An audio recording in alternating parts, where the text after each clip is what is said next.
ಎಲ್ಲರಿಗೂ ನಮಸ್ಕಾರ. ದೀವಿಕೆ ಶಿಕ್ಷಣ ಸಂಸ್ಥೆಯಿಂದ ಪಲ್ಲವಿ ನಾನು.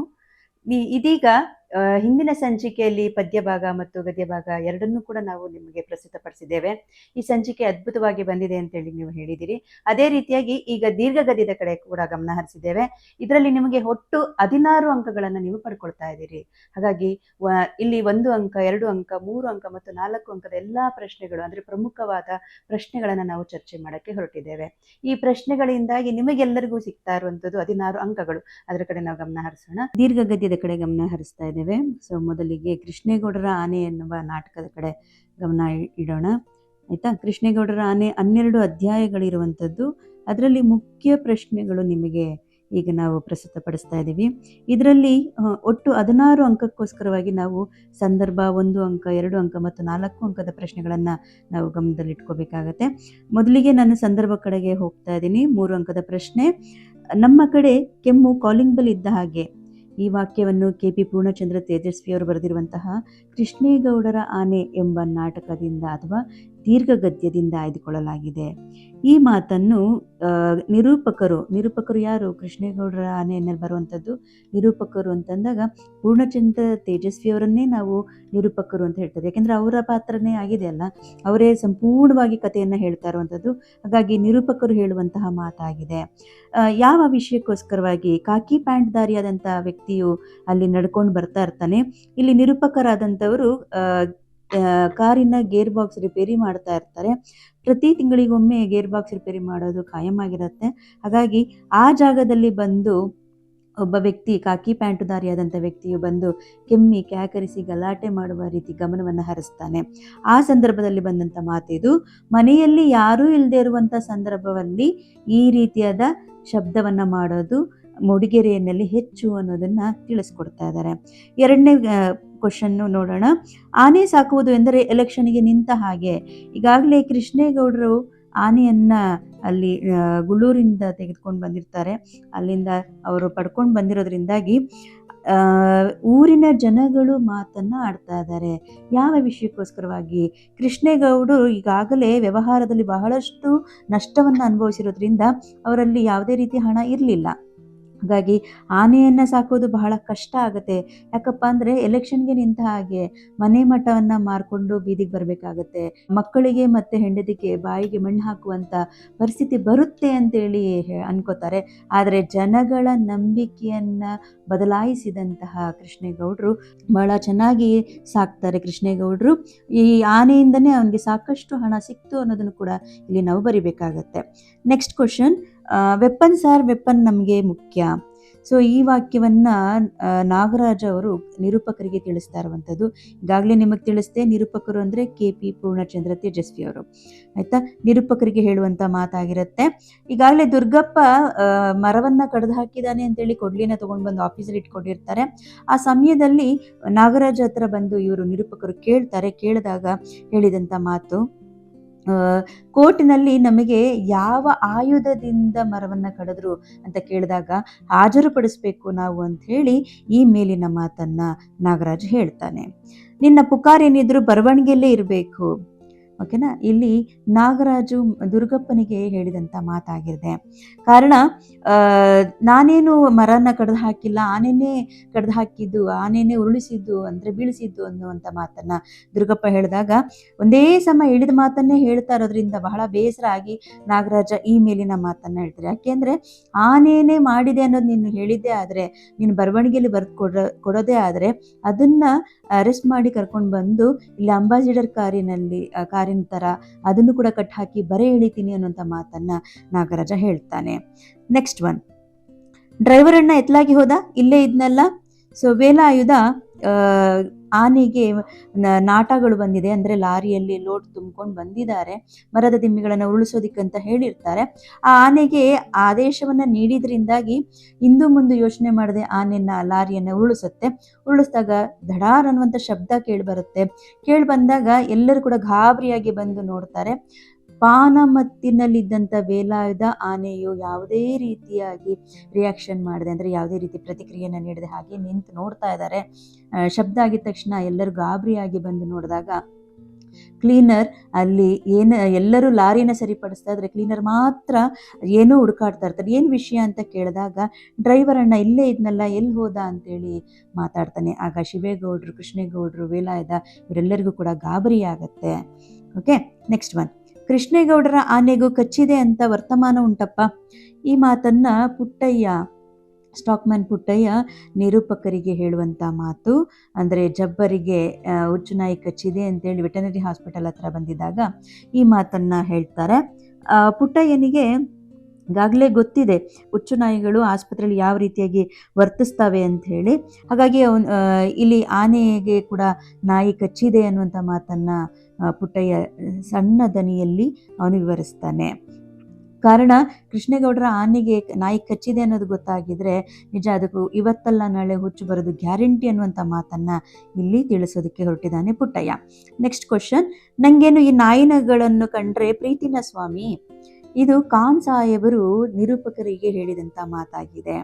ಕಾರಣ ಮೂಡಿಗೆರೆಯಲ್ಲಿ ಸಾಕಷ್ಟು ಕಂತ್ರಿ ನಾಯಿಗಳು ಹೆಚ್ಚಾಗಿರೋದ್ರಿಂದಾಗಿ ಆ ನಾಯಿಗಳನ್ನು ಹಿಡಿತದಲ್ಲಿ ಇಟ್ಕೊಳ್ಳೋದಕ್ಕೆ ಸಾಧ್ಯ ಆಗ್ತಾ ಇಲ್ಲ. ಮುನ್ಸಿಪಾಲ್ ಪ್ರೆಸಿಡೆಂಟ್ ಆದಂತಹ ಖಾನ್ ಸಾಹೇಬರು ಆ ನಾಯಿಗಳನ್ನು ಕಂಟ್ರೋಲ್ ಮಾಡಿಸಿ ಅಂತ ಹೇಳುವಾಗ ಅವರಿದ್ದಂಥ ಆಫೀಸ್ಗೆ ಹೋಗಿ ನಿರೂಪಕರು ಕೇಳಿರ್ತಾರೆ. ಕೇಳಿದಾಗ ಈ ವಿಷಯವನ್ನು ಪ್ರಸ್ತಾಪ ಮಾಡಿದಾಗ ಈ ಮೇಲಿನ ಮಾತನ್ನು ಖಾನ್ ಸಾಹೇಬರು ತಿಳಿಸ್ತಾರೆ. ಕಾರಣ ನಾಯಿಗಳನ್ನು ನಮಗೇನು ಇಷ್ಟ ಇಲ್ಲ, ಆದರೆ ಊರೊಳಗಡೆ ಹೇಗೆ ಬರ್ತಿದೆ ನಮಗೆ ಗೊತ್ತಾಗ್ತಾ ಇಲ್ಲ ಅನ್ನುವಂಥ ರೀತಿಯಲ್ಲಿ ಖಾನ್ ಸಾಹೇಬರು ಇಲ್ಲಿ ವಿಷಯವನ್ನು ತಿಳಿಸ್ತಾರೆ. Next one. ಮುನ್ಸಿಪಾಲ್ ಪ್ರೆಸಿಡೆಂಟ್ ಆಗಿ ಊರನ್ನು ಸ್ವಚ್ಛವಾಗಿಡೋದು ನಿಮ್ಮ ಕರ್ತವ್ಯ. ಖಾನ್ ಸಾಹೇಬರು ಮುನ್ಸಿಪಲ್ ಪ್ರೆಸಿಡೆಂಟ್ ಆಗಿದ್ರು, ಹಾಗಾಗಿ ಅವರು ಊರನ್ನ ಸ್ವಚ್ಛವಾಗಿಡಬೇಕು ಅನ್ನೋದು ನಿರೂಪಕರ ಮಾತಾಗಿರುತ್ತೆ. ಕಾರಣ ಊರನ್ನ ಸ್ವಚ್ಛತೆಯ ಕಡೆ ಮಾತ್ರ ಗಮನವನ್ನು ಕೊಡಬೇಕು ನೀವು ಅನ್ನೋದನ್ನ ಹೇಳ್ತಾರೆ. ಅಂದ್ರೆ ಕಂತ್ರಿ ನಾಯಿಗಳನ್ನು ಕಡಿಮೆ ಮಾಡುವಂಥದ್ದು ಏನಾದರೂ ಒಂದು ಕಾರ್ಯವನ್ನ ಮಾಡಿ ಅನ್ನುವಂಥ ಮಾತನ್ನ ಇಲ್ಲಿ ಹೇಳ್ತಾರೆ. ಕಾರಣ ಅವರ ನೌಕರರು ನಾಯಿಗಳನ್ನ ಕೊಲ್ಲದೆ ಊರಿನಲ್ಲಿ ಹಾಗೆ ಬಿಟ್ಟಿದ್ದಾರೆ ಅನ್ನುವಂಥ ಮಾತನ್ನ ಇಲ್ಲಿ ಹೇಳ್ತಾರೆ. Next one. ಕಂಬದ ಮೇಲೆ ಯಾಕೋ ಕೈಲಾಸ ಕಂಡ ಹಾಗೆ ಇದೆಯಲ್ಲ. ಈಗಾಗಲೇ ನುಗ್ಗೇಹಳ್ಳಿಯ ಸುಬ್ಬೇಗೌಡರು ಅಲ್ಲಿ ಟೆಲಿಫೋನ್ ಡೆಡ್ ಆಗಿದೆ ಅನ್ನುವಂಥ ಮಾಹಿತಿಯನ್ನು ಕೊಟ್ಟಿರ್ತಾರೆ. ಹಾಗಾಗಿ ತಿಪ್ಪಣ್ಣ ಬಹಳ ಸೋಮಾರಿತನದಲ್ಲಿದ್ದಾನೆ ಅಂತ ಹೇಳಿ ಜೂನಿಯರ್ ರಮೇಶ್ ಬಾಬು ಅವರು ಮಾತಾಡ್ತಾರೆ. ಆಯ್ತಾ. ಸೊ ರಮೇಶ್ ಬಾಬು ಅವರಿಗೆ ಮತ್ತೊಮ್ಮೆ ಕಂಪ್ಲೇಂಟ್ ಬಂದಾಗ, ಸುಬ್ಬೇಗೌಡರಿಂದ ಕಂಪ್ಲೇಂಟ್ ಬಂದಾಗ ಅಲ್ಲಿ ಜಾಗದ ಬಳಿ ಹೋಗ್ತಾರೆ. 17ನೇ ಜಂಕ್ಷನ್ ಬಾಕ್ಸ್ ಇರುವಂಥ ಜಾಗಕ್ಕೆ ಹೋಗಿ ನೋಡಿದಾಗ ಅಲ್ಲಿ ತಿಪ್ಪಣ್ಣ ರಿಪೇರಿ ಮಾಡುವ ಭಂಗಿಯಲ್ಲಿ ಕುಳಿತು ರಿಪೇರಿಯನ್ನು ಮಾಡ್ತಾ ಇರ್ತಾನೆ. ಆದರೆ ಈಗಾಗಲೇ ಆತ ಮೃತಪಟ್ಟಿರ್ತಾನೆ. ಹಾಗಾಗಿ ಏನಾಗಿದೆ ನೋಡಿ ಅಂತೇಳಿ ರಮೇಶ್ ಬಾಬು ಶಂಕರಪ್ಪನಿಗೆ ತಿಳಿಸಿದಾಗ ಅರ್ಧ ಕಂಬವನ್ನು ಹತ್ತಿದ ತಕ್ಷಣ ಅದೇನೋ ಒಂದು ರೀತಿಯಾದ ಜುಮ್ ಅನ್ನುವಂಥ ರೀತಿಯಲ್ಲಿ ಆತನಿಗೆ ಅನಿಸುತ್ತೆ. ಹಾಗಾಗಿ ಆಗ ಈ ಮಾತನ್ನು ಶಂಕರಪ್ಪ ಈ ಮೇಲಿನ ಮಾತುಗಳನ್ನು ವಿವರಿಸ್ತಾನೆ. Okay, next one. ಆನೆ ಬೇಲಿ ದಾಟಿ ಹೋಯ್ತು ಸರ್. ಓಕೆ, ಸೊ ಇಲ್ಲಿ ನಾಗರಾಜನಿಗೆ ಗಾಡ್ ರಾಮಪ್ಪ ಹೇಳುವಂತ ಮಾತಾಗಿದೆ. ಕಾರಣ ಆನೆಯು ಬಹಳ ದೈತ್ಯಕಾರವಾಗಿರುವಂಥದ್ದು, ಯಾವುದೇ ಸುಳಿವಿಲ್ಲದೆ ಆರಾಮಾಗಿ ಕೆಲಸ ಮಾಡಿಕೊಂಡು ಇರುವಂಥದ್ದು ಅಂತ ಹೇಳ್ತಾರೆ. ಅದ್ರ ಪಾಡದು ಓಡಾಡ್ಕೊಂಡಿರುತ್ತೆ. ಹೀಗಾಗಿ ಅದರ ಸುಳಿವೇ ಇಲ್ದಿರೋ ರೀತಿ ಇರೋಕ್ಕೆ ಸಾಧ್ಯ ಅಲ್ಲ, ಹೇಗಾದ್ರೂ ಸಿಕ್ಕೇ ಸಿಗುತ್ತೆ ಅನ್ನೋದು ನಾಗರಾಜನ ಮಾತಾಗಿರುತ್ತೆ. ಶಿಕಾರಿಯ ಗಂಡಿಯ ಬಳಿ, ಅಂದರೆ ಕೃಷ್ಣೇಗೌಡರ ತೋಟದ ಬಳಿ ಇರುವಂಥ ಶಿಕಾರಿ ಗಂಡಿಯ ಬಳಿ ಕುಳಿತು ಅಲ್ಲಿ ಕಾಯ್ತಾ ಇರ್ತಾರೆ. ಆಗ ಏನೋ ಒಂದು ಶಬ್ದ ಆಗತ್ತೆ. ಶಬ್ದ ಆದಾಗ ತಾನೂ ಕೂಡ ಶಿಸ್ತಾಗಿ ಕೂರ್ತಿರ್ತಾನೆ. ಈ ಶಬ್ದ ಬಂದಿದ ತಕ್ಷಣ ಏನು ಅಂತೇಳಿ ತೆಗೆದುಕೊಂಡು ನೋಡುವಾಗ, ಅಂದರೆ ಕೋವಿಯನ್ನು ಹಿಡಿದು ನೋಡುವಾಗ ಗಾಡ್ರಾಮಪ್ಪ ಬಂದು ಹೇಳ್ತಾರೆ. ಆ ಗಾಡ್ರಾಮಪ್ಪ ಈ ಮಾತನ್ನ ಹೇಳ್ತಾನೆ, ಆನೆ ಬೇಲಿ ದಾಟಿ ಹೋಯ್ತು ಸರ್, ಅಂದರೆ ಕೃಷ್ಣೇಗೌಡರ ತೋಟದಿಂದ ಹೊರಗೆ ಹೋಯ್ತು ಅನ್ನುವಂಥ ಮಾತನ್ನ ಇಲ್ಲಿ ತಿಳಿಸ್ತಾರೆ. ನೆಕ್ಸ್ಟ್ 1 ಅಂಕದ ಪ್ರಶ್ನೆಗಳು ಗಮನಿಸೋಣ. ನಿರೂಪಕರಿಗೆ ಯಾವ ಕೆಲಸ ಕಾಯಮಾಗಿತ್ತು? ನಾನು ನಿಮಗೆ ಸಂದರ್ಭದಲ್ಲೇ ಹೇಳಿದೆ, ಅದೇ ಮಾತು ಇಲ್ಲೂ ಕೂಡ ಮತ್ತೆ ಬರ್ತಿದೆ. ಗೇರ್ ಬಾಕ್ಸ್ ರಿಪೇರಿ ಮಾಡೋದು ಕಾಯಮಾಗಿತ್ತು. ದುರ್ಗಪ್ಪ ಏನನ್ನ ಕೇಳಿ ಪಡೆಯಲು ಬಂದಿದ್ದನೋ? ಕೊಡಲಿ. ಆಯ್ತಾ, ಕೊಡಲಿಯನ್ನು ಕೇಳಲು ಬಂದಿದ್ದ ಅಂತೇಳಿ ಬರೀತೀರಿ. ದುರ್ಗಪ್ಪನ ಪ್ರಕಾರ ತರ್ಲೆ ಡಿಪಾರ್ಟ್ಮೆಂಟ್ ಯಾವುದು? Telephone department. ಕೃಷ್ಣೇಗೌಡರ ಆನೆ ಮೊದಲು ಯಾವ ಮಠದಲ್ಲಿತ್ತು? ಗುಳೂರು. ಕೃಷ್ಣೇಗೌಡರ ಆನೆಯ ಹೆಸರೇನು? ಗೌರಿ. ರೆಹಮಾನ್ ಐ ವಿಟ್ನೆಸ್ ಎಂದು ಯಾರನ್ನ ತೋರಿಸಿದನು? ತನ್ನ ಹೆಂಡತಿಯಾದಂಥ ಜುಬೇದಾ. ಆಯ್ತಾ, ಜುಬೇದಾ. ನಿರೂಪಕರ ಇಕಾಲಜಿಸ್ಟ್ ಗೆಳೆಯ ಯಾರು? ಪ್ರಕಾಶ್. ನೋಡಿ, ಹಿಂದೆ ನಮಗೆ 2024-25ರಲ್ಲಿ ಇಕಾಲಜಿಸ್ಟ್ ಗೆಳೆಯ ಪ್ರಕಾಶ್ ಅಂತ ಕೊಟ್ಟಿದ್ರು, ನಿರೂಪಕರ ಗೆಳೆಯ ಪ್ರಕಾಶ್ ಅಂತ ಕೊಟ್ಟು ಇಕಾಲಜಿಸ್ಟ್ ಅಂತೇಳಿ ಟ್ವಿಸ್ಟಿಂಗ್ ಆಗಿ ನಿಮಗೆ MCQನಲ್ಲಿ ಕೊಟ್ಟಿದ್ರು. ಕೇಳ್ತಾರೆ, ಈ ನಮಗೆ ನಾಟಕದಲ್ಲಿ ಒಟ್ಟು 16 ಅಂಕ ಇರೋದ್ರಿಂದಾಗಿ ನಿಮಗೆ ಅಲ್ಲಲ್ಲಿ ಸ್ವಲ್ಪ ಗೊಂದಲ ತರುವಂಥ ರೀತಿಯಲ್ಲಿ ಪ್ರಶ್ನೆಗಳನ್ನು ಮೂಡಿಸ್ತಾರೆ. ನೀವು ಗಮನದಲ್ಲಿ ಇಟ್ಕೊಂಡು ಅದನ್ನು ಗುರುತಿಸಿ ಬರಿಬೇಕಾಗತ್ತೆ. ಮುನ್ಸಿಪಾಲಿಟಿ ಪ್ರೆಸಿಡೆಂಟರ ಹೆಸರೇನು? ಖಾನ್ ಸಾಹೇಬರು. ನಿರೂಪಕರ ಪ್ರಕಾರ ಮುನ್ಸಿಪಾಲಿಟಿ ಪ್ರೆಸಿಡೆಂಟರ ಕರ್ತವ್ಯ ಯಾವುದು? ಊರನ್ನ ಸ್ವಚ್ಛವಾಗಿಡುವುದು. ಟೆಲಿಫೋನ್ ಸಿಬ್ಬಂದಿ ಯಾರ ವಿರುದ್ಧ ಮುಷ್ಕರ ಹೂಡಿದರು? ವಿದ್ಯುತ್ ಇಲಾಖೆಯ ವಿರುದ್ಧವಾಗಿ ಅವರು ಮುಷ್ಕರ ಹೂಡುತ್ತಾರೆ. ರೇಂಜ್ ಫಾರ್ ಆನೆಗೆ ಶೂಟ್ ಮಾಡುವಂತೆ ಯಾರಿಗೆ ಸೂಚಿಸಿದರು? ನಾಗರಾಜ್. ಆನೆ ಶಾಸ್ತ್ರದವನು ಏನೆಂದು ಭವಿಷ್ಯ ನುಡಿದಿದ್ದನು? ಆನೆಯಿಂದಾಗಿ 5 ಜನರ ಸಾವು ಅನ್ನುವಂಥದ್ದನ್ನು ಇಲ್ಲಿ ಸೂಚಿಸಿರ್ತಾರೆ. ನಾಗರಾಜ ಕೋಬಿ ಹಿಡಿದು ಎಲ್ಲಿ ಕುಳಿತಿದ್ದ? ಶಿಕಾರಿ ಗಂಡಿ. ಓಕೆ, 2 ಅಂಕದ ಪ್ರಶ್ನೆಗಳು. ಈಗಾಗಲೇ ನಾವು ಸಂದರ್ಭದ ಕಡೆ ಗಮನ ಕೊಟ್ವಿ. ಅಲ್ಲಿ ಬಂದಂಥ ಪ್ರಶ್ನೆಗಳೇ ಮತ್ತೊಮ್ಮೆ ನಿಮಗೆ 2 ಅಂಕದಲ್ಲೂ ಕೂಡ ರಿಪೀಟ್ ಆಗತ್ತೆ. ಅದು ಮತ್ತೆ ಮತ್ತೆ ಬರ್ತಾ ಇರತ್ತೆ. ನೀವು 2 ಅಂಕ. ನಮ್ಮ ಕಡೆ ಕೆಮ್ಮುವುದು ಕಾಲಿಂಗ್ ಬೆಲ್ ಇದ್ದ ಹಾಗೆ ಎಂದು ನಿರೂಪಕರು ಹೇಳುವುದು ಏಕೆ? ಸೊ ಮೂಡಿಗೆರೆಯಲ್ಲಿ ಮನೆಯಲ್ಲಿ ದೊಡ್ಡವರಿದ್ದಾರೋ ಚಿಕ್ಕವರಿದ್ದಾರೋ ಅವ್ರನ್ನ ಹೆಸರಿಡಿದು ಕರಿಬೇಕು, ಸ್ವಾಮಿ ಅನ್ನಬೇಕು, ಏನು ಅಂತ ತಿಳಿಯದೆ ಕೆಮ್ಮೋದು ಕಾಲಿಂಗ್ ಬೆಲ್ ಇದ್ದ ರೀತಿಯಲ್ಲಿ ಅನ್ನೋದನ್ನ ನಿರೂಪಕರು ನಮಗಿಲ್ಲಿ ತಿಳಿಸ್ತಾ ಇದ್ದಾರೆ. ದುರ್ಗಪ್ಪ ಏಕೆ ಬಂದಿರಬಹುದೆಂದು ನಿರೂಪಕರು ಯೋಚಿಸಿದರು? ಮನೆ ಉಪಯೋಗಕ್ಕೆ ಕಾಫಿ ಬೀಜವೋ ಏಲಕ್ಕಿಯೋ ಅಥವಾ ಏನಾದರೂ ಇನಾಮು ಕೇಳಲು ಬಂದಿರಬಹುದು ಅಂತೇಳಿ ನಿರೂಪಕರು ಯೋಚಿಸ್ತಾರೆ. ನೆಕ್ಸ್ಟ್ ಒನ್, ಕೃಷ್ಣೇಗೌಡರ ಆನೆ ಹುಟ್ಟಿ ಬೆಳೆದ ಬಗೆ ಹೇಗೆ? ಸೊ ಕೃಷ್ಣೇಗೌಡರ ಆನೆಯು ಹುಟ್ಟಿದ್ದು ಗುಳೂರು ಮಠದಲ್ಲಿ ಒಂದು ಆನೆ ಹಾಕಿದ ಮರಿಯೇ ಈ ಆನೆ ಆಗಿರುತ್ತೆ. ಈ ಆನೆಯು ಪೇಟೆ ಬೀದಿಯಲ್ಲಿ ಯಾವ ಲಂಗು ಲಗಾಮಿಲ್ಲದೆ ದನಕರುಗಳ ರೀತಿಯಲ್ಲೇ ಓಡಾಡ್ಕೊಂಡಿದೆ. ಹಾಗಾಗಿ ಶಾಲೆಗೆ ಹೋಗಿ ಬರುವಂತ ಮಕ್ಕಳು ದೂರದಿಂದನೇ ಗೌರಿ ಅಂತ ಕರೆದ್ರೆ ಸಾಕು, ಸೊಂಡಿಲೆತ್ತಿ ಸಲಾಮನ್ನ ಹೊಡೆಯುವ ರೀತಿ ಇದು ಇದೆ ಅಂತೇಳಿ ನಮ್ಗಿಲ್ಲಿ ತಿಳಿಸ್ತಾರೆ. ನೆಕ್ಸ್ಟ್ ಕ್ವಶನ್, ಮಠದವರಿಗೆ ಆನೆಗಿಂತ ವೇಲಾಯುಧನನ್ನ ಸಾಕಲು ತ್ರಾಸವಾದದ್ದೇಕೆ? 24 ಗಂಟೆಯು ಕುಡಿದ ಅಮಲಿನಲ್ಲೇ ಇದ್ದಂಥ ವೇಲಾಯುಧನನ್ನ ಮಠದವರು ಹೊರಗೆ ಹಾಕ್ತಾರೆ. ಯಾಕೆಂದ್ರೆ ಮಠದ ಸಾತ್ವಿಕ ವಾತಾವರಣವನ್ನ ಹಾಳು ಮಾಡ್ತಾ ಇರ್ತಾನೆ. ಹಾಗಾಗಿ ಅವನನ್ನ ಚೀಮಾರಿ ಹಾಕಿ ಓಡಿಸಿರ್ತಾರೆ. ಆನೆಯು ವೇಲಾಯುಧ ಇಲ್ಲದೆ ಇರೋ ಕಾರಣವಾಗಿ ಊಟವನ್ನ ವರ್ಜಿಸಿರುತ್ತೆ. ಈ ಆನೆಗೋಸ್ಕರವಾಗಿ ಮಠದವರು ಕೇರಳದವರೆಗೂ ಹೋಗಿ ವೇಲಾಯುಧನನ್ನ ಮತ್ತೆ ಹುಡ್ಕೊಂಡು ಕರ್ಕೊಂಡು ಬರ್ತಾರೆ. ಇನ್ನೊಂದಷ್ಟು ವೇಲಾಯುಧ ಆನೆಗೋಸ್ಕರವಾಗಿ ಮಠದವರಿಗೆ ಕಿರುಕುಳ ಕೊಡೋದಕ್ಕೆ ಪ್ರಾರಂಭಿಸ್ತಾನೆ. ಹೀಗಾಗಿ ಇದು ತ್ರಾಸ ಆಯಿತು. ನೆಕ್ಸ್ಟ್ ಒನ್, ಆನೆ ಸಾಕುವುದರ ಬಗ್ಗೆ ಜನರ ನಂಬಿಕೆ ಏನಾಗಿತ್ತು? ಈಗಷ್ಟೇ ನಾವು ಸಂದರ್ಭದಲ್ಲೂ ಮಾತಾಡಿದ್ವಿ. ಸಾಕಷ್ಟು ವ್ಯವಹಾರಗಳಲ್ಲಿ ಹಣವ್ಯಯವನ್ನ ಮಾಡ್ಕೊಂಡಿರೋದ್ರಿಂದಾಗಿ ಕೃಷ್ಣೇಗೌಡರಿಗೆ ಆನೆ ಸಾಕೋದು ಬಹಳ ಕಷ್ಟ ಆಗತ್ತೆ ಅನ್ನೋದು ಜನರ ನಂಬಿಕೆ ಆಗಿತ್ತು. ಅಂದರೆ ಎಲೆಕ್ಷನ್ಗೆ ನಿಂತ ರೀತಿ ಖರ್ಚಾಗತ್ತೆ ಅನ್ನುವಂಥ ಮಾತನ್ನು ಇಲ್ಲಿ ತಿಳಿಸ್ತಾರೆ. ನೆಕ್ಸ್ಟ್ ಒನ್, ಸೊರಗಿದ ಆನೆಯನ್ನ ಕೃಷ್ಣೇಗೌಡ ಹೇಗೆ ಸಾಕಿದ? ಸೊ ಇಲ್ಲಿ ಮಠದಲ್ಲಿ ಇರಬೇಕಾದ್ರೆ ಮೊಸರನ್ನ ಒಣ ಹುಲ್ಲನ್ನ ತಿನ್ಕೊಂಡಿದ್ದಂಥ ಆನೆಯನ್ನ ಕೃಷ್ಣೇಗೌಡರು ತೆಗೆದುಕೊಂಡು ಬಂದ ಮೇಲೆ, ಅಂದರೆ ಕೊಂಡುಕೊಂಡು ಬಂದ ನಂತರ ಮನೆಯಲ್ಲಿ ಇರಬೇಕಾದ್ರೆ ತನ್ನ ಲಾಯದಲ್ಲಿ ಬಯನೆ ಸೊಪ್ಪು, ಹಿಂಡಿ, ಬೆಲ್ಲ, ಗೆಡ್ಡೆ ಗೆಣಸನ್ನ ಕೊಟ್ಟು ಪಗಡ್ದಸ್ತಾಗಿ ಬೆಳೆಸ್ತಾನೆ. ಸೊ ಹೀಗಾಗಿ ಆನೆಯನ್ನ ಕೃಷ್ಣೇಗೌಡರು ಸಾಕ್ತಾರೆ. ನೆಕ್ಸ್ಟ್ ಒನ್, ಕಾಡಾನೆಗಳ ಹಾವಳಿಗೆ ಪ್ರಕಾಶ್ ನೀಡಿದ ಕಾರಣಗಳು ಏನು? ಓಕೆನಾ. ಸೊ ಇಲ್ಲಿ ಭದ್ರಾ ಅಣೆಕಟ್ಟಿನ ಇಲ್ಲಿ ಸರ್ವೆ ಮಾಡೋಕ್ಕೋಸ್ಕರವಾಗಿ ಇಕಾಲಜಿಸ್ಟ್ ಗೆಳೆಯಾದಂಥ ಪ್ರಕಾಶ್ ಬಂದಿರ್ತಾರೆ. ಸೊ ಪ್ರಕಾಶ್ ಅವರು ಗಮನಿಸ್ತಾರೆ, ಅಲ್ಲಿನ ಅಂದರೆ ಕಾಡಿನಲ್ಲಿರುವಂಥ ಮರಗಳನ್ನು ಕಡ್ದು ಹಾಕಿ ನೀಲಗಿರಿ ಅಕೇಶಿಯಾ ಅನ್ನುವಂತಹ ಮರಗಳನ್ನು ಹಾಕಿರೋದ್ರಿಂದಾಗಿ ತನ್ನ ಆಹಾರವನ್ನು ಹುಡ್ಕೊಂಡು ಊರಿನ ಒಳಗಡೆ ಬರ್ತಾ ಇದೆ. ಹಾಗಾಗಿ ಕಾಡಿನ ಆನೆಗಳ ಹಾವಳಿ ಹೆಚ್ಚಾಗಿದೆ ಅಂತೇಳಿ ಪ್ರಕಾಶ್ ಅವರು ನಮಗೆ ಇಲ್ಲಿ ಕಾರಣವನ್ನು ತಿಳಿಸ್ತಾರೆ. ನೆಕ್ಸ್ಟ್ ಒನ್, ನಿಮಗೆ ಇದು ಮೊದಲ ಪ್ರಿಪರೇಟರಿನಲ್ಲಿ ಕೂಡ ಈ ಪ್ರಶ್ನೆ ಬಂದಿತ್ತು. ನಿಮಗೆ 2 ಅಂಕದ ಪ್ರಶ್ನೆನಲ್ಲಿ ಇದನ್ನು ಕೇಳಿದ್ರು, 1 ಅಂಕದ ಪ್ರಶ್ನೆನಲ್ಲಿ ಕೇಳಿದ್ರು MCQನಲ್ಲಿ. ಫಾರೆಸ್ಟ್ ಡಿಪಾರ್ಟ್ಮೆಂಟಿನವರ ನಂಬರ್ 1 ಎನಿಮಿಗಳು ಯಾರು? ಕನ್ಫ್ಯೂಷನ್ಸ್ ಆಗಿದ್ರೆ ಕೆಲವರು, ಸೊ ದಯವಿಟ್ಟು ಅದನ್ನ ಗಮನದಲ್ಲಿಟ್ಕೊಳ್ಳಿ. PWD, ಟೆಲಿಫೋನ್ನವರು, ಕರೆಂಟಿನವರು ನಂಬರ್ 1 ಎನಿಮೀಸ್ ಅನ್ನೋದನ್ನ ನಾವಿಲ್ಲಿ ಬರಿಬೇಕಾಗತ್ತೆ. ಯಾರಿಗೆ? ಫಾರೆಸ್ಟ್ ಡಿಪಾರ್ಟ್ಮೆಂಟಿನ ನಂಬರ್ 1 ಎನಿಮೀಸ್ಗಳು. ಓಕೆನಾ. ನೆಕ್ಸ್ಟ್ ಒನ್, ತನ್ನ ಕೆಲಸ ಅತ್ಯಂತ ಅಪಾಯಕಾರಿ ಎಂದು ದುರ್ಗಪ್ಪ ವಿವರಿಸಿದ್ದು ಹೇಗೆ? ಸೊ ಎಲೆಕ್ಟ್ರಿಕ್ ಡಿಪಾರ್ಟ್ಮೆಂಟಲ್ಲಿ ಯಾರೂ ಕೂಡ ಅಂದರೆ ವಿದ್ಯುತ್ ಇಲಾಖೆಯಲ್ಲಿ ಯಾರೂ ಕೂಡ ರಿಟೈರ್ಮೆಂಟ್ನ ತಗೊಂಡು ತಮ್ಮ ಸರ್ವಿಸನ್ನು ಮುಗಿಸಿ ಮನೇಲಿದ್ದಾರೆ ಅನ್ನೋರಿಲ್ಲ. ಯಾಕೆಂದರೆ ಒಂದು ಸಣ್ಣ ಎಚ್ಚರ ತಪ್ಪಿದ್ರು ಕೂಡ ಅವರ ರಿಟೈರ್ಡ್ ಆದಂತೆಯೇ ಅಂತೇಳಿ ಬಹಳ ಅತ್ಯಂತ ಅಪಾಯಕಾರಿ ಅಂತೇಳಿ ದುರ್ಗಪ್ಪ ಇಲ್ಲಿ ವಿವರಿಸ್ತಾರೆ. ನೆಕ್ಸ್ಟ್ ಒನ್, ಜಬ್ಬರ್ ನಿರೂಪಕರಿಗೆ ಅಂಚೆ ವಿಲೇವಾರಿ ಬಗ್ಗೆ ಅಸಡ್ಡೆಯಿಂದ ಏನು ಹೇಳಿದ? ಅಯ್ಯೋ, ಇದು ಯಾವುದೋ ಮದುವೆ ಮನೆ ಕಾರ್ಡು ಸರ್, ನೀವೇನು ಹೋಗೋದಿಲ್ಲ ಏನಿಲ್ಲ, ಇದನ್ನ ಇವತ್ತು ಕೊಟ್ಟರು ಒಂದೇ, ನಾಳೆ ಕೊಟ್ಟರು ಒಂದೇ ಅಂತೇಳಿ ಜಬ್ಬರ್ ನಿರೂಪಕರಿಗೆ ತಿಳಿಸ್ತಾನೆ. ನಾಯಿ ಕಚ್ಚಿದ್ದಲ್ಲಿ ಎಂದಾಗ ಜಬ್ಬರ್ ಇರುಸು ಮುರುಸಿನಿಂದ ಏನು ಹೇಳಿದನು?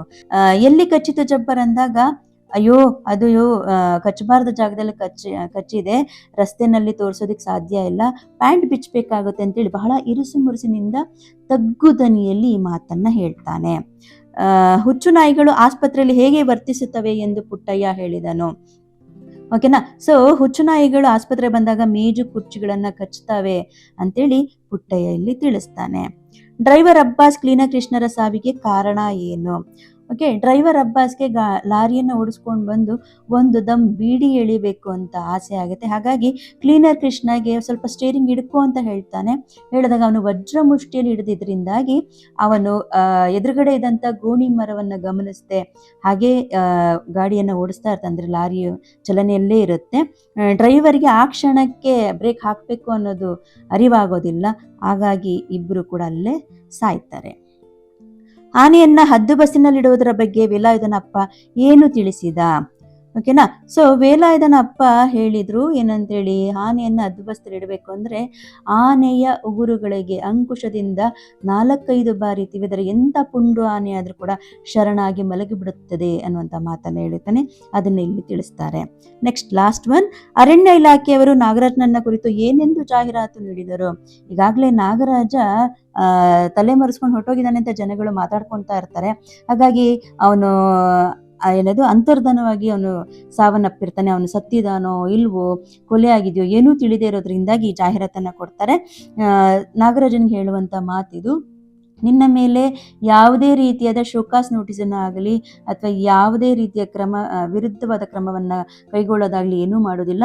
ನಾವು ಮತ್ತು ನಿಮ್ಮ ಮನೆಯವರೆಲ್ಲರೂ ಕೂಡ ಕಾಯ್ತಾ ಇದ್ದೀವಿ. ಹೀಗಾಗಿ ಜಾಹೀರಾತು ನೋಡಿದ ತಕ್ಷಣ ಎಲ್ಲೇ ಇದ್ರೂ ಬರತಕ್ಕದ್ದು ಅಂತೇಳಿ ಜಾಹೀರಾತನ್ನು ನೀಡ್ತಾರೆ. ನೆಕ್ಸ್ಟ್ ಒನ್, 4 ಅಂಕದ ಪ್ರಶ್ನೆಗಳು. ದುರ್ಗಪ್ಪ ನಿರೂಪಕರ ಬಳಿಗೆ ಬಂದ ಸಂದರ್ಭವನ್ನು ವಿವರಿಸಿ. ಸೊ ದುರ್ಗಪ್ಪ ನಿರೂಪಕರ ಬಳಿ ಬಂದಾಗ ಹೇಗಿತ್ತು ಅನ್ನೋದನ್ನಲ್ಲಿ ಸಂಪೂರ್ಣವಾಗಿ ಬರೀತೀರಿ. ಅವನು ಕಾಕಿ ಪ್ಯಾಂಟುದಾರಿಯಾದಂಥ ವ್ಯಕ್ತಿ ಬರ್ತಾನೆ. ಆ ಪ್ಯಾಂಟನ್ನು ನೋಡಿದ ತಕ್ಷಣ ಯಾರೋ ಪೊಲೀಸ್ ಡಿಪಾರ್ಟ್ಮೆಂಟ್ ಅಂತೇಳಿ ನಿರೂಪಕರು ಅನ್ಕೋತಾರೆ. ಕಾರಣ ಗೇರ್ ಬಾಕ್ಸ್ ರಿಪೇರಿ ಮಾಡ್ತಾ ನೆಲದ ಕೆಳಗೆ ಮಲ್ಕೊಂಡು ಅವ್ರು ರಿಪೇರಿ ಮಾಡ್ತಾ ಇರ್ತಾರೆ. ಹಾಗಾಗಿ ಕಾಲಿನಲ್ಲಿ ಬೂಟ್ಸ್ ಇಲ್ಲದೆ ಇರೋ ಕಾರಣ ಇದು ಯಾವುದೋ ಬೇರೆ ಡಿಪಾರ್ಟ್ಮೆಂಟ್ ಅಂತೇಳಿ ಸುಮ್ಮನೆ ಆಗ್ತಾರೆ.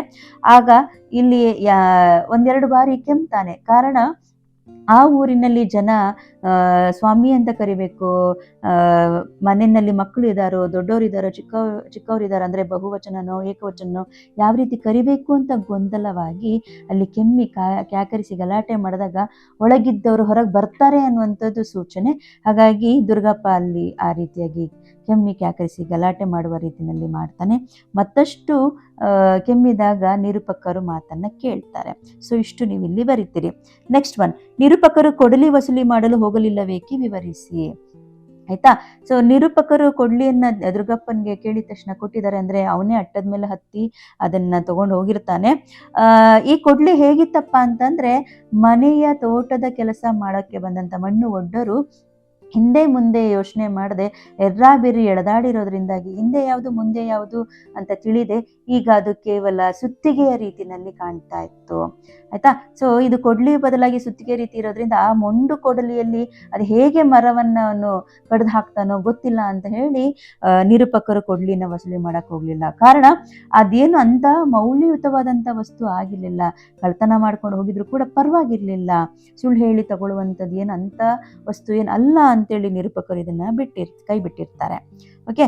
ನೆಕ್ಸ್ಟ್ ಒನ್, ಕೃಷ್ಣೇಗೌಡರ ಆನೆ ಹುಟ್ಟಿ ಬೆಳೆದ ಬಗೆಯನ್ನು ವಿವರಿಸಿ. ಅದು ಪೇಟೆಯಲ್ಲಿ ಏನು ಮಾಡುತ್ತಿತ್ತು.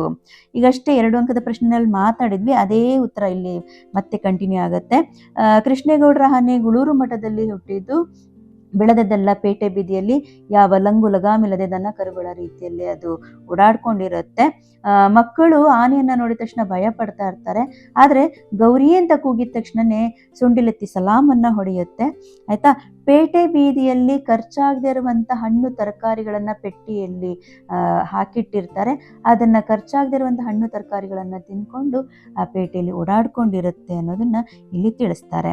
ನೆಕ್ಸ್ಟ್, ಆನೆ ಮತ್ತು ಮಾವುತ ವೇಲಾಯುಧನನ್ನ ಸಾಕಾಕಲು ಮಠದವರು ಹವಣಿಸಿದ್ದೇಕೆ? ಆಯ್ತಾ. ಈಗಷ್ಟೇ ನಾ ಮಾತಾಡಿದೆ 2 ಅಂಕದ ಪ್ರಶ್ನೆಯಲ್ಲೂ ಕೂಡ. ವೇಲಾಯುಧ ಮಠದ ಸಾತ್ವಿಕ ವಾತಾವರಣ ಹಾಳು ಮಾಡ್ತಾ ಇದ್ದ ಕಾರಣ 24 ಗಂಟೆ ಕುಡಿದ ಅಮಲಿನಲ್ಲೇ ಇರುತ್ತಿದ್ದ. ಅಲ್ಲಿದ್ದವ್ರಿಗೆಲ್ಲರಿಗೂ ಕೂಡ ಬಹಳ ಬೇಸರವನ್ನ ತರ್ತಾ ಇದ್ದ. ಹಾಗಾಗಿ ಇವನಿಗೆ ಚೀಮಾರಿ ಹಾಕಿ ಆಚೆ ಓಡಿಸಿರ್ತಾರೆ. ಆನೆ ವೇಲಾಯುಧ ಇಲ್ದೇ ಇರೋ ಕಾರಣ ಊಟವನ್ನೇ ಬಿಟ್ಬಿಟ್ಟಿರುತ್ತೆ. 2 ದಿನಗಳ ಕಾಲ ಊಟವನ್ನ ಬಿಟ್ಟಿರೋದ್ರಿಂದಾಗಿ ಅದು ಎಲ್ಲಿ ಮಠದಲ್ಲಿ ಸತ್ತೋಗುತ್ತೋ ಅನ್ನುವಂಥ ಭಯಕ್ಕೆ ಅವನನ್ನು ಹುಡ್ಕೊಂಡು ಬರೋದಕ್ಕೆ ಕೇರಳವರೆಗೂ ಹೋಗಿರ್ತಾರೆ. ಕೇರಳದಲ್ಲಿ ಅವನು ವೇಲಾಯುಧ ಸಿಗ್ತಾನೆ. ಸಿಕ್ಕಿದ ನಂತರ ಆನೆಯ ಬಳಿ ಕರ್ಕೊಂಬಂದು ಬಿಡ್ತಾರೆ. ಆನೆಗೋಸ್ಕರವಾಗಿ ನನ್ನನ್ನು ಮತ್ತೊಮ್ಮೆ ಕರ್ಕೊಂಬಂದಿದ್ದಾರಲ್ಲ ಅಂತೇಳಿ ಇನ್ನಷ್ಟು ಕಿರುಕುಳ ಕೊಡೋದಕ್ಕೆ ಪ್ರಾರಂಭಿಸ್ತಾನೆ. ವೇಲಾಯುಧನ ಸಂಸಾರದ ಸಮೇತ, ಆನೆಯ ಸಮೇತ ಹೇಗಾದ್ರೂ ಮಾಡಿ ಆಚೆ ಹಾಕ್ಬೇಕು ಅಂತೇಳಿ ಅಲ್ಲಿ ಮಠದವರು ಕಾಯ್ತಾ ಇರ್ತಾರೆ. Okay, next one. ನಿದ್ದೆ ಮಂಪರಿನಲ್ಲಿದ್ದ ಡ್ರೈವರ್ ಪರಂಧಾಮಕ್ಕೆ ಹೋದ ಸಂದರ್ಭವನ್ನ ವಿವರಿಸಿ. ಆಯ್ತಾ. ಇಲ್ಲಿ ಕ್ಲೀನರ್ ನಾಯರ್ ಚಹಾ ಕುಡಿಯೋದಕ್ಕೆ ಅಂತೇಳಿ ಹೊರಗೆ ಹೋಗಿರ್ತಾನೆ. ಆಗ ವೇಲಾಯುಧ ಮತ್ತು ಕೃಷ್ಣೇಗೌಡರ ಆನೆ ಏನಿದೆಯೋ ಇಬ್ರು ಕೂಡ ಕುಡಿದ ಅಮಲಿನಲ್ಲಿ ಅಲ್ಲಿ ಕುತ್ಕೊಂಡಿರ್ತಾರೆ. ಶಿವೇಗೌಡರ ಸಾಮಿಲ್ನಲ್ಲಿ ಕಾಯ್ತಾ ಇರಬೇಕಾದ್ರೆ ಲೋಡ್ ಲಾರಿ ಬಂದಿರುತ್ತೆ. ಕಳ್ಳನಾಟವನ್ನು ಇಳಿಸ್ಬೇಕು ಅಂತ ಹೇಳಿರ್ತಾರೆ. ಕ್ಲೀನರ್ ನಾಯರ್ ಹಗ್ಗವನ್ನ ಬಿಚ್ಚದೆ ಅವನು ಚಹಾ ಕುಡಿಯೋದಕ್ಕೆ ಅಂತ ಹೋಗಿದ್ದಾಗ ಕುಡಿದ ಅಮಲಿನಲ್ಲಿದ್ದಂಥ ವೇಲಾಯುಧ ಆನೆಗೆ ಆದೇಶವನ್ನ ನೀಡ್ತಾನೆ, ಲಾರಿಯನ್ನ ಉರುಳಿಸು ಅಂತಿಲ್ಲಿ ಹೇಳ್ತಾನೆ. ಆ ಮಾತನ್ನ ಹೇಳಿದ ತಕ್ಷಣ ಹಿಂದೆ ಮುಂದೆ ಯೋಚನೆ ಮಾಡದೆ ಲಾರಿಯನ್ನ ಉರುಳಿಸಿದ ತಕ್ಷಣ ಅಲ್ಲಿ ಡ್ರೈವರು ಅಲ್ಲೇ ಸ್ಟೇರಿಂಗ್ನ ಹಿಡ್ಕೊಂಡು ನಿದ್ದೆ ಮಂಪರಿನಲ್ಲಿ ಇರ್ತಾನೆ. ಪ್ರಪಂಚವೇ ಯಾಕೆ ತಲೆ ಕೆಳಗಾಗ್ತಿದೆಯಲ್ಲ ಅಂತೇಳಿ ಯೋಚನೆ ಮಾಡ್ತಾನೆ. ಅವನಿಗೇನು ಅಂತಹ ಹಾನಿ ಆಗ್ತಾ ಇರಲಿಲ್ಲ, ಹೆಚ್ಚು ಹಾನಿ ಏನು ಆಗ್ತಾ ಇರಲಿಲ್ಲ. ಆದರೆ ಲಾರಿಯ ಒಳಗೆ ಇದ್ದಂಥ ಮಣಬಾರದ ಜಾಕ್ ಕ್ಯಾಬಿನ್ನ ಮುರ್ಕೊಂಡು ಅವನ ತಲೆ ಬುರುಡೆಗೆ ಬಂದು ಬೀಳತ್ತೆ. ಯಾವುದೇ ರೀತಿಯಾದ ಶಬ್ದವನ್ನ ಮಾಡದೆ ಅವನು ಅಲ್ಲಿ ಪರಂಧಾಮಕ್ಕೆ ಹೋಗ್ತಾನೆ ಅನ್ನೋದು ಇಲ್ಲಿ ನೀವು ಬರೀಬೇಕಾಗತ್ತೆ. Okay, next one. ದುರ್ಗಪ್ಪನಿಗೆ ಲೈನ್ಮ್ಯಾನ್ ಕೆಲಸ ರೋಸಿ ಹೋಗಲು ಕಾರಣಗಳೇನು? ಬಹಳ ಅದ್ಭುತವಾದ ಪ್ರಶ್ನೆ, ಮತ್ತು ಇದು ತುಂಬ ಇಂಪಾರ್ಟೆಂಟ್ ಆದ ಪ್ರಶ್ನೆ ಅಂತ ಕೂಡ ಹೇಳ್ತೀನಿ. ದುರ್ಗಪ್ಪನಿಗೆ ಲೈನ್ಮ್ಯಾನ್ ಕೆಲಸ ಯಾಕಪ್ಪ ಕಷ್ಟ ಆಗ್ತಿತ್ತು ಅಂತಂದರೆ, ಮುಡಿಗೆರೆಯಿಂದ ನುಗ್ಗೇಹಳ್ಳಿಯವರೆಗೂ ಜಂಕ್ಷನ್ ಬಾಕ್ಸ್ ಇರುವ 17ನೇ ಕಂಬದವರೆಗೂ ಅವನು ಪೂರ್ತಿ ಇಡೀ ಊರನ್ನು ಅವನ ಕೈಯಲ್ಲೇ ಇರುತ್ತೆ. ಹಾಗಾಗಿ ಎಲ್ಲ ಕಡೆಯಲ್ಲೂ ಕೂಡ ಅವನೇ ಹೋಗಿ ನೋಡ್ಕೊಂಡು ಬರಬೇಕಲ್ಲ ಅನ್ನುವಂಥ ರೀತಿ. ಮತ್ತೊಂದು, ನನಗೆ ಬಹಳ ಬೇಸರ ಆಗ್ತಾ ಇತ್ತು. ಎಲ್ಲೇ ಯಾವುದೇ ಮರಗಳಲ್ಲಿ ಬಾವುಲಿ ಸಿಗಾಕೊಳ್ಳಿ ಅಥವಾ ಕೊಂಬೆ ಮುರಿದು ಲೈನ್ ಮೇಲೆ ಬೀಳಲಿ, ಅವೆಲ್ಲನೂ ಕೂಡ ಸರಿಪಡಿಸ್ಬೇಕಾಗಿತ್ತು. ಬೆಳಗಾಯಿತು ಅಂದರೆ ಕಟಿಂಗ್ ಪ್ಲೇಯರ್ ಸ್ಕ್ರೂ ಡ್ರೈವರ್ನ ಹಿಡ್ಕೊಂಡು ಅವನು ಆಕಾಶವನ್ನು ನೋಡ್ಕೊಂಡು ಹೋಗಬೇಕಾಗುತ್ತೆ. ಹಾಗಾಗಿ ಯಾವ ಜಾಗದಲ್ಲಿ ಏನಾಗಿರುತ್ತೆ ಅಂತ ನನಗೆ ಗೊತ್ತಿರಲಿಲ್ಲ. ಹಾಗಾಗಿ ಇದೇ ವಿಷಯಕ್ಕೆ ಕರೆಂಟಿನ ಕೆಲಸ ಅನ್ನೋದು ಬಹಳ ಸೂಕ್ಷ್ಮವಾಗಿರುವಂಥದ್ದು. ಒಮ್ಮೆ ಏಮಾರಿದರೆ ಅಲ್ಲಿ ಪ್ರಾಣ ಹೋಗೋದು ಕಟ್ಟಿಟ್ಟ ಬುತ್ತಿ ಅನ್ನುವಂಥ ಮಾತನ್ನ ಹೇಳ್ತಾನೆ. ಹಾಗಾಗಿ ಬಹಳ ಬೇಸರ ಇತ್ತು ಅನ್ನೋದನ್ನ ಇಲ್ಲಿ ತಿಳಿಸ್ತಾರೆ. 4 ಅಂಕದ ಪ್ರಶ್ನೆ, ಸವಿವರವಾಗಿ ನೀವು ಇದನ್ನ ಬರಿಬೇಕಾಗತ್ತೆ. Next one. ಪುಟ್ಟಯ್ಯ ತನ್ನ ಅಸಹಾಯಕತೆಯನ್ನ ಹೇಗೆ ವಿವರಿಸುತ್ತಾನೆ? ಜಬ್ಬರ್ಗೆ ಹುಚ್ಚುನಾಯಿ ಕಚ್ಚಿದೆ ಅನ್ನುವಂಥ ಮಾತನ್ನ ಕೇಳಿದ ತಕ್ಷಣ ನಿರೂಪಕರಿಗೂ ಕೂಡ ಬೇಸರ ಆಗತ್ತೆ. ಪುಟ್ಟಯ್ಯ ಕೂಡ ಬೇಸರ ಮಾಡ್ಕೋತಾನೆ. ನಾಯಿ ಇಂಜೆಕ್ಷನ್ ಏನೋ ಇದೆ, ಆದರೆ ಅದನ್ನ ಮನುಷ್ಯರಿಗೆ ಗ್ಯಾರಂಟಿಯಾಗಿ ಕೊಡೋಕ್ಕೆ ಸಾಧ್ಯ ಇಲ್ಲ. ದನ ಕರುಗಳಿಗಾದ್ರೆ ಹೇಗೋ ರಿಸ್ಕ್ ತಗೊಂಡು ನಾವು ಇಂಜೆಕ್ಷನ್ ಕೊಡ್ಬೋದು. ಆದರೆ ನಮ್ಮ ಆಸ್ಪತ್ರೆಯಲ್ಲಿ ಇರುವಂಥ ರೆಫ್ರಿಜಿರೇಟರ್ ಕೆಲಸ ಮಾಡ್ತಾ ಇಲ್ಲ. ಅದರಲ್ಲಿ ಸಾವಿರಾರು ರೂಪಾಯಿ ಇಂಜೆಕ್ಷನ್ಸ್ಗಳಿರ್ತವೆ, ಅವೆಲ್ಲವೂ ಕೂಡ ಹಾಳಾಗುತ್ತೆ ಅನ್ನುವಂಥದ್ದು ಈ ಕರೆಂಟಿನವ್ರಿಗೆ ಏನು ಗೊತ್ತಾಗುತ್ತೆ? ನಿಮ್ಮಂಥ ದೊಡ್ಡವರು ಈ ಮಾತನ್ನ ಹೇಳಬೇಕು. ಆಗ್ಲಾದ್ರೂ ಕರೆಂಟ್ ಡಿಪಾರ್ಟ್ಮೆಂಟ್ ಅವರು ನಮ್ಗೆಲ್ಲರಿಗೂ ಕೂಡ ಕರೆಂಟ್ ಕೊಡಬಹುದು ಅಂತೇಳಿ ಪುಟ್ಟಯ್ಯ ಬಹಳ ಅಸಹಾಯಕತೆಯಿಂದ ಹೇಳ್ತಾನೆ. ಕನ್ನೂರಿಗೆ ಇಂಡೆಂಟ್ ಅನ್ನ ಕೂಡ ಕಳಿಸ್ಕೊಟ್ಟಿದ್ದೀನಿ, ಇನ್ನು ನಮ್ಗೆ ಸಪ್ಲೈ ಆಗಿಲ್ಲ, ಬಹಳ ತೊಂದರೆ ಆಗ್ತಾ ಇದೆ ಅನ್ನೋದನ್ನ ಪುಟ್ಟಯ್ಯ ಬಹಳ ಬೇಸರದಿಂದ ಈ ಮಾತನ್ನ ಹೇಳ್ತಾನೆ. Next one. ಬೀದಿ ನಾಯಿಗಳ ನಿವಾರಣೆಗೆ ಖಾನ್ ಸಾಹೇಬರು ತೆಗೆದುಕೊಂಡಿದ್ದ ಕ್ರಮಗಳು ಯಾವುವು? ನಿರೂಪಕರು ಹೋಗಿ ಖಾನ್ ಸಾಹೇಬರಿಗೆ ವಿಷಯವನ್ನ ತಿಳಿಸ್ತಾರೆ. ಊರಲ್ಲಿ ಬಹಳಷ್ಟು ಕಂತ್ರಿ ನಾಯಿಗಳು ಹೆಚ್ಚಾಗಿದೆ ಅನ್ನುವಂಥ ಮಾತನ್ನ ಹೇಳಿರ್ತಾರೆ. ಹೇಳಿದಾಗ ಇಲ್ಲಿ ಖಾನ್ ಸಾಹೇಬರು ಏನ್ ಮಾಡಬೇಕು ಸರ್, ಈಗ ಆಲ್ರೆಡಿ ನಾನು ಎಷ್ಟೋ ನಾಯಿಗಳನ್ನ ಸಾಯಿಸಿದ್ದೀನಿ, ಪಾಯ್ಸನ್ ಹಾಕಿ ಸಾಯಿಸಿದ್ದೀನಿ, ಶೂಟ್ ಮಾಡಿಸಿದ್ದೀನಿ, ಆದರೂ ಕೂಡ ಅವು ಯಾವುದು ಸತ್ತಿಲ್ಲ. ನಾಯಿಗಳಿಗೆ ಹಾಕಿದಂಥ ಪಾಯ್ಸನಲ್ಲೂ ಕೂಡ ಎಲ್ಲೋ ಕಲಬೆರಕೆ ಇತ್ತೋ ಏನೋ ಅನ್ನುವಂಥ ಮಾತನ್ನ ಹೇಳ್ತಾರೆ. ಒಂದಷ್ಟು ನಾಯಿಗಳನ್ನು ನಾನು ಶೂಟ್ ಮಾಡಿಸಿ ಸಾಯಿಸಿದ್ದೀನಿ ಅನ್ನೋಂಥ ಮಾತನ್ನು ಇಲ್ಲಿ ಹೇಳ್ತಾರೆ. ಬೀದಿ ನಾಯಿಗಳು ಹೆಚ್ಚಾಗ್ತಾನೇ ಇದೆ, ಎಲ್ಲಿಂದ ಬರ್ತಿದೆ, ಹೇಗೆ ಎಕ್ಸ್ಪೋರ್ಟ್ ಆಗ್ತಾ ಇದ್ದಾವೆ ಅನ್ನೋದು ಗೊತ್ತಾಗ್ತಲ್ಲ, ರಾತ್ರೋರಾತ್ರಿ ಬರ್ತಾ ಇರೋದು ಇದೆಲ್ಲವೂ ಕೂಡ ಅನ್ನೋದನ್ನು ಕೂಡ ಮಾಹಿತಿಯನ್ನು ನೀಡುತ್ತಾರೆ. ಟೆಲಿಫೋನ್ ಲೈನ್ಮ್ಯಾನ್ ತಿಪ್ಪಣ್ಣನ ಸಾವಿನ ಸಂದರ್ಭವನ್ನು ವಿವರಿಸಿ. 17ನೇ ಜಂಕ್ಷನ್ ಬಾಕ್ಸ್ ಇರುವಂಥ ಕಂಬಕ್ಕೆ ತಿಪ್ಪಣ್ಣ ಹೋಗ್ತಾನೆ. ಈಗಾಗಲೇ ನಾನು ನಿಮಗೆ ತಿಳಿಸಿದ್ದೆ, ತಿಪ್ಪಣ್ಣ ಟೆಲಿಫೋನನ್ನು ಕಟ್ಟಾಗಿರುತ್ತೆ. ಅಲ್ಲಿ ಸುಬ್ಬೇಗೌಡರವರು ಕಂಪ್ಲೇಂಟ್ಸ್ನ ಕೊಟ್ಟಿರ್ತಾರೆ, ನಮ್ಮ ಟೆಲಿಫೋನ್ ಸರಿ ಹೋಗಿಲ್ಲ ಅಂಥೇಳಿ. ರಮೇಶ್ ಬಾಬು ಅವರು ಹೇಳಿ ಕಳಿಸಿರೋದ್ರಿಂದಾಗಿ ತಿಪ್ಪಣ್ಣ ಅಲ್ಲಿ 17ನೇ ಕಂಬದ ಜಂಕ್ಷನ್ ಬಾಕ್ಸ್ ಮೇಲತ್ತಿ ಅನ್ನು ರಿಪೇರಿ ಮಾಡಕ್ಕೆ ಹೋಗ್ತಾನೆ. ಅದೆಂಥದ್ದೋ ಮೀಟ್ ಬೇಕಾದರೆ ಕರೆಂಟ್ ಪಾಸ್ ಆಗಿ ಸ್ಪಾಟಲ್ಲಿ ಅಂದರೆ ಅದೇ ಕ್ಷಣದಲ್ಲಿ ಆತ ಸಾಯ್ತಾನೆ. ಸತ್ತಾಗ ಅಲ್ಲಿ ಎಲ್ಲರಿಗೂ ಕೂಡ ಅಂದರೆ ಹೋಗಿ ಬರೋ ಜನಗಳಿಗೆ ಎಲ್ಲರಿಗೂ ಕೂಡ ಯಾವ ರೀತಿ ಕಾಣ್ತಿತ್ತು ಅಂದರೆ ರಿಪೇರಿ ಮಾಡುವ ಭಂಗಿಯಲ್ಲೇ ತಿಪ್ಪಣ್ಣ ಇದ್ದಿದ್ದನ್ನು ಕಾಣ್ತಾರೆ. ಕೂಗಿದ್ರು ಮಾತಾಡ್ತಾ ಇರಲಿಲ್ಲ, ಕರೆದ್ರೂ ಮಾತಾಡ್ತಾ ಇರಲಿಲ್ಲ. ಆಲ್ರೆಡಿ ಅವನಿಗೆ ಕರೆಂಟ್ ಶಾಕ್ ಹೊಡೆದು ತಿಪ್ಪಣ್ಣ ಅಲ್ಲೇ ಸತ್ತಿರ್ತಾನೆ. ನೆಕ್ಸ್ಟ್ ಒನ್, ಡ್ರೈವರ್ ಅಬ್ಬಾಸ್ ಮತ್ತು ಕ್ಲೀನರ್ ಕೃಷ್ಣನ ಸಾವಿಗೆ ಕೃಷ್ಣೇಗೌಡರ ಆನೆ ಕಾರಣವೇ ವಿವರಿಸಿ. ಇಲ್ಲಿ ವೇಲಾಯುಧ ಮತ್ತೆ ಆನೆ ಇಬ್ಬರು ಕೂಡ ಶಿವೇಗೌಡರ ಸಾಮಿಲ್ನಲ್ಲಿ ಕಾಯ್ತಾ ಕೂತಿರ್ತಾರೆ. ಕೂತ್ಕೊಂಡಿರ್ಬೇಕಾದ್ರೆ ಇಲ್ಲಿ ಆಲ್ರೆಡಿ ಡ್ರೈವರ್ ಅಬ್ಬಾಸಿಗೆ ಬೀಡಿ ಸೇದುವಂತಹ ಒಂದು ತೆವಲು ಶುರು ಆಗಿದ್ರಿಂದ ಅವನು ಬೀಡಿ ಸೇದಬೇಕು ಅಂತೇಳಿ ಹಚ್ಕೋತಾನೆ. ಆ ಟೈಮಲ್ಲಿ ಕೃಷ್ಣನಿಗೆ ಸ್ಟೇರಿಂಗ್ ಹಿಡ್ಕೊ ಅಂತ ಹೇಳಿರ್ತಾರೆ, ಆದರೆ ಅವನು ವಜ್ರ ಮುಷ್ಟಿಯನ್ನು ಹಿಡ್ಕೊಂಡಿರೋದ್ರಿಂದಾಗಿ ಅವನು ಬಿಡಲೇ ಇಲ್ಲ. ಸ್ಟೇರಿಂಗ್ ಬಿಡು ಅಂದರೆ ಕೂಡ ಬಿಡ್ತಾ ಇರಲಿಲ್ಲ, ಯಾಕೆಂದರೆ ಎದುರುಗಡೆ ಗೋಣಿ ಮರ, ದೊಡ್ಡದಾದ ಗೋಣಿ ಮರ ಕಾಣಿಸ್ತಾ ಇರುತ್ತೆ. ಬ್ರೇಕ್ ಹಾಕೋ ಅನ್ನೋದರಷ್ಟರಲ್ಲಿ ಆಲ್ರೆಡಿ ತಪ್ಪೋಗಿರುತ್ತೆ. ಮರಕ್ಕೆ ಡಿಕ್ಕಿ ಹೊಡೆದು ಇಬ್ಬರು ಕೂಡ ಅಲ್ಲೇ ಸಾಯ್ತಾರೆ. ಸತ್ತಾಗ ಇದಕ್ಕೆ ಕಾರಣ ಇರಲಿಲ್ಲ. ಕಾರಣ ಅಂದರೆ ಕಳ್ಳನಾಟ ಇಳಿಸೋಕ್ಕೋಸ್ಕರವಾಗಿ ರಾತ್ರೋರಾತ್ರಿ ಹೋಗಿದ್ದು ವೇಲಾಯುಧ ಮತ್ತು ಆನೆ. ಹಾಗಾಗಿ ಈ ವಿಷಯವನ್ನು ಯಾರಿಗೂ ಹೇಳೋ ರೀತಿಯಲ್ಲಿ ಇರಲಿಲ್ಲ ಅನ್ನೋದನ್ನು ತಿಳಿಸ್ತಾರೆ. ವೇಲಾಯುಧನ ಹೆಂಡತಿಗೆ ಆನೆಯ ಬಗ್ಗೆ ಸವತಿ ಮಾತ್ಸರ್ಯ ಮೂಡಲು ಕಾರಣವೇನು? ವೇಲಾಯುಧ ಆಲ್ರೆಡಿ ಸತ್ತೋಗಿರ್ತಾನೆ. ಹಾಗಾಗಿ ಅವನು ಆನೆಯ ತುಳಿತಕ್ಕೆ ಅಂದರೆ ಆನೆಗೆ ಹೊಡಿಲೇಬೇಕು ಅಂತೇಳಿ ಅಂಕುಶವನ್ನು ಕೂಡ ಹಿಡ್ಕೊಂಡು ಹೋಗಿರ್ತಾನೆ. ಅಂಕುಶದಿಂದ ತಿವಿಯೋದಕ್ಕೆ ಅಂತ ಹೋದಾಗ ಅದು ಗಂಡು ಆನೆ ಅನ್ನೋದು ತಿಳಿದೆ ಅವನು ವೇಲಾಯುಧ ಹೊಡೆಯಕ್ಕೆ ಹೋಗ್ತಾನೆ. ಆ ಗಂಡು ಆನೆಯಿಂದಾಗಿ ವೇಲಾಯುಧ ಸತ್ತಿದ್ದ. ಹಾಗಾಗಿ ಬೆಳಗ್ಗೆ ಎದ್ದು ವೇಲಾಯುಧನ ಹೆಣವನ್ನು ನೋಡಿ ನಾಗರಾಜನ ಹೆಣ ಅಂತಲೇ ಪೊಲೀಸರು ಮಹಜರು ಬರ್ಕೊಡ್ತಾ ಇರ್ತಾರೆ. ಆ ಸಮಯದಲ್ಲಿ ವೇಲಾಯುಧನ ಹೆಂಡತಿ ಓಡಿ ಬಂದು ಕಿರ್ಚ್ಕೊಂಡು ಹೇಳ್ತಾಳೆ, ಅಲ್ಲಿ ಅವನು ಹಾಕ್ಕೊಂಡಿದ್ದಂಥ ಬಟ್ಟೆ ಮತ್ತು ಅಂಕುಶ ಎರಡನ್ನು ಕೂಡ ತೋರಿಸಿ ಇದು ವೇಲಾಯುಧನೇ ಅನ್ನೋದನ್ನು ತಿಳಿಸ್ಕೊಡ್ತಾಳೆ. ನಂತರ ಬಹಳ ಬೇಸರಗೊಳ್ಳುತ್ತೆ. ಯಾಕಪ್ಪ ಅಂದರೆ ಬಹಳ ವರ್ಷದಿಂದ ವೇಲಾಯುಧನ ಹೆಂಡತಿಗೆ ಮಕ್ಕಳೇ ಇರಲಿಲ್ಲ, ಆಯಿತಾ. ತನ್ನ ಸೌಂದರ್ಯಕ್ಕೆ ಆಕರ್ಷಣೆಗೆ ಯಾವುದಾದ್ರೂ ಒಂದು ವಸ್ತು ಗಂಡಸಿಗೆ ಇಷ್ಟ ಆಗೋಯ್ತು ಅಂದರೆ ಒಂದು ಸವತಿ ಮಾತ್ಸರ್ಯ ಬರುತ್ತೆ ಅನ್ನುವಂಥ ಮಾತನ್ನು ಇಲ್ಲಿ ತಿಳಿಸ್ತಾ ಇದ್ದಾರೆ. ಯಾವುದೇ ಗಂಡಸಿಗೆ ಕಾರೋ ಅಥವಾ ಮೊಬೈಲೋ ಬೇರೆ ಏನಾದರೂ ವಸ್ತುಗಳು ಬಹಳ ಉಪಯುಕ್ತವಾಗಿರುವಂಥದ್ದು ರೀತಿಯಲ್ಲಿ ಅವರು ಬಳಸ್ತಾ ಇದ್ದಾರೆ, ನಮ್ಮನ್ನು ಬಿಟ್ಟು ವಸ್ತುಗಳ ಬಗ್ಗೆನೇ ಪ್ರೀತಿ ತೋರಿಸ್ತಾ ಇದ್ದಾರೆ ಅಂತ ಹೇಳ್ತಾ ಇದ್ದಾಗ, ಅದರಲ್ಲೂ ಕೂಡ ಆನೆ ಅನ್ನುವಂಥದ್ದು ಒಂದು ಜೀವ ಇರುವಂಥದ್ದು. ಸೊ ಆನೆ ಹತ್ರನೇ ಹೋಗಿ ನಾನು ಮಲ್ಕೋತೀನಿ ಅಂದಾಗ ಆಕೆಗೆ ಬಹಳ ಬೇಸರ ಆಗಿತ್ತು. ಹಾಗಾಗಿ ಆನೆಯ ಮೇಲೆ ಎಲ್ಲೋ ಒಂದು ರೀತಿಯಾದ ಸವತಿ ಮಾತ್ಸರ್ಯ ಇತ್ತು ಅನ್ನೋದನ್ನು ನಮಗಿಲ್ಲಿ ತಿಳಿಸ್ತಾ ಇದ್ದಾರೆ. ಕೊನೆಯ ಪ್ರಶ್ನೆ, ನಾಗರಾಜನ ನಿಗೂಢ ಸಾವಿನ ಬಗ್ಗೆ ಜನರ ಅಭಿಪ್ರಾಯಗಳೇನು? ಸಭೆಯಲ್ಲಿ ಅವನಿಗೆ ಅವಮಾನ ಆಗಿದೆ ಅಂತ ಹೇಳಿ ತಲೆ ಮರೆಸ್ಕೊಂಡು ಹೊರಟೋಗಿದ್ದಾನೆ ಅಂತ ಒಬ್ರು ಹೇಳಿದ್ರೆ, ಇನ್ನು ಕೆಲವರು ಇಲ್ಲ ತಲೆ ಮರೆಸ್ಕೊಂಡು ತಲೆ ಬೋಳಿಸ್ಕೊಂಡು ಧರ್ಮಸ್ಥಳದಲ್ಲಿ ಓಡಾಡ್ತಾ ಇದ್ದಾನೆ ಅಂತ ಇನ್ನು ಕೆಲವರು ಹೇಳ್ತಾರೆ. ಇನ್ನು ಕೆಲವರು ಇಲ್ಲ, ಗಂಗಾಧರ ಗ್ಯಾಂಗ್ನವರು ಖೂನ್ ಮಾಡಿದ್ದಾರೆ ಅನ್ನುವಂಥ ಮಾತನ್ನ ಹೇಳ್ತಾರೆ. ಇನ್ನು ಕೆಲವರು ಎಲ್ಲೋ ಅವನನ್ನು ಖೂನ್ ಮಾಡಿ ಮರಗಳ ಒಟ್ಟಿನಲ್ಲಿ ಹಾಕಿ ಸುಟ್ಟು ಹಾಕಿರಬೇಕು ಅಂತೇಳಿ ಕೆಲವರು ಅನ್ಕೋತಾರೆ. ಹಾಗಾಗಿ ಇವನ ಸಾವು ಅಂತರ್ಧನವೋ ಅಥವಾ ಕೊಲೆಯೋ ಏನು ಅಂತ ತಿಳಿಯದೆ ಜನಗಳು ಅವರ ಪಾಡಿಗೆ ಅವರು ಇಲ್ಲಿ ಮಾತಾಡ್ತಾ ಹೋಗ್ತಾರೆ. ಸೊ ಇಷ್ಟು ನಿಮ್ಮ ಕೃಷ್ಣೇಗೌಡರ ಆನೆಯ ಪ್ರಶ್ನೆಗಳಾಗಿರುತ್ತೆ. ಆತ್ಮೀಯರೇ, ಇಷ್ಟು ಹೊತ್ತು ನೀವು ಸುದೀರ್ಘವಾಗಿ ಕೃಷ್ಣೇಗೌಡರ ಆನೆಯ ಎಲ್ಲಾ ಪ್ರಶ್ನೆಗಳ ಕಡೆ ಗಮನವನ್ನು ಹರಿಸಿದ್ರಿ. ಇದರ ಮುಖ್ಯವಾದಂಥ ಪ್ರಶ್ನೆಗಳ ಕಡೆ ನೀವು ನೋಡಿದ್ರಿ ಅಂತ ನಾನು ಅನ್ಕೊಂತೇನೆ.